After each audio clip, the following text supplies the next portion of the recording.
empty. While I was a slave to sin, Jesus died for me. Yes, he died for me. Who the Son sets free, oh, it's free indeed. I'm a child of God. Yes, I am. In my Father's house, there's a place for me. I'm a child of God. Yes, I am.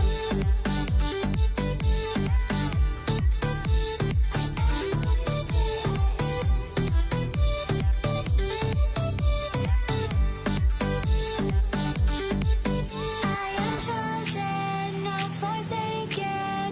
I am who you say I am. You are for me, not against me. I am who you say I am. I am chosen, not forsaken. I am who you say I am. You are for me, not against me. I am who you say I am. I am who you say I am.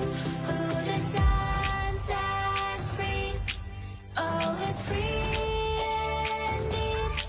I'm a child of God. Yes, I am.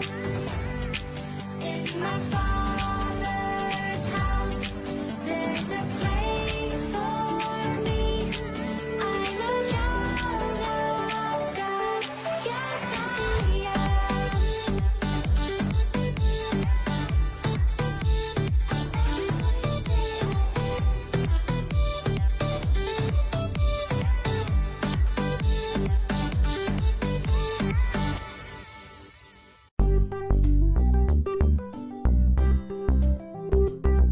Ang pag-uusapan natin ay yung Father ni Jesus.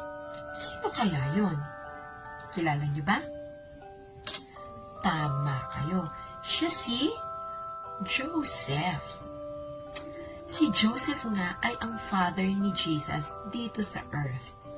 At alam niyo ba, marami siyang ginawang sacrifices para kay Jesus. Gano'n niya kamahal si Jesus. Kaya lahat ng bagay gagawin niya dahil siya yung tatay. Mahal niya ang kanyang anak. Una, alam niyo, nung araw na manganganak na si Mary, yung mama ni Jesus, humanap sila ng lugar kung saan siya manganganak. Kumatok siya sa mga bahay-bahay. Kumatok na naman, at ang sabi ng mga tao, sorry, wala kayong lugar para ipanganak yung baby ninyo. There's no room for you. Grabe, ilang beses silang kumatok, pero hindi sila tinanggap. Na-reject sila. Ang sakit nun para kay Joseph kasi tinitingnan niyo yung kanyang mag-ina eh. Kawawa naman. Nahihirapan na nga yung si Mary, no? Daladala niya si baby Jesus sa tiyan niya. Tapos, manganganak na siya. Any moment, pwedeng lumabas yung baby. So, nagwo-worry na siya. Kaya isipin niyo yung sacrifices ng father ninyo. Nagwo-worry sa dalawang tao. Pag ipapanganak na kayo, kay mommy at sa baby niya. Ganon din ang pakiramdam ni Joseph. Kaya nung nireject siya, na umuha siya ng room para sa kanyang mag-ina, nakakalungkot yun. Grabe, paano ang gagawin ko? Paano yung mag-ina ko? Maaring gano'n yung iniisip ni Joseph. Pero nagpakatatag si Joseph. Nakakita siya ng isang pulungan ng animals at doon inihiga niya si Jesus doon sa kainan ng mga hayop. Isa siyang barn. Mabaho, madumi. Diba? So, ayaw mo magstay doon. Pero no choice. Doon ipinanganak si Jesus. Kahit masakit sa puso yun ni kailang ipanganak si baby Jesus. Ang mahalaga, ligtas si baby Jesus. Pangalawa, nung lumalaki na siya, nabalitaan ng king. Ang pangalan niya, King Herod. Nabalitaan niya na mayroong isang pinanganak na lalaki at siya daw ang magiging king and savior of the world. Pero dahil si King Herod gusto niya, siya lang ang maging king, walang iba.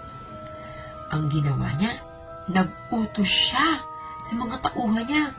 Lahat ng mga baby boys kailangang patayin. Kawawa naman yung mga babies, no? Nang marinig ni Joseph yung ganung balita, anong gagawin ni Joseph para sa kanyang baby? Siyempre, itinakas niya yung baby niya. Umalis sila doon sa bayan ng Bethlehem at pumunta sila sa Egypt para magtago. Kasi nga, papatayin lahat ng mga baby boy 2 years old and below. Kaya dali-dali silang umalis para mailigtas si baby Jesus. Alam niyo, pakiramdam naman ni Joseph doon? May fear. Fear na baka mahuli yung anak ko, baka patayin yung anak ko. Alam niyo yung ganon? Pero again, kahit na merong ganong pakiramdam, si Joseph, naging strong siya. Nanatili siyang faithful kay Jesus. At sa kanyang Panginoong Diyos, na hindi sila pababayaan kasi si Jesus yon. Kaya, yung sacrifices ni Joseph at that moment, hindi niya inisip yon. Ang mahalaga, mailigtas niya ang kanyang anak mula sa kapahamakan. He believed that all the sacrifices na ginagawa ni Jesus ay para sa lahat ng tao. Remember, He is the Savior of the world. Naghihirap man si Jesus ngayon, naghihirap ang kalooban ni Joseph that time, pero alam niya, darating ng yung oras, they will be victorious over the enemy. Hindi niya alam ang mangyayari, but he believed in the Lord Jesus. He believed kung ano ang sinabi sa kanya ng angel na he is the Savior of the world. And hindi naman nag-fail. Nangyari nga. Jesus saved us from the power of sin through His sufferings and through His death.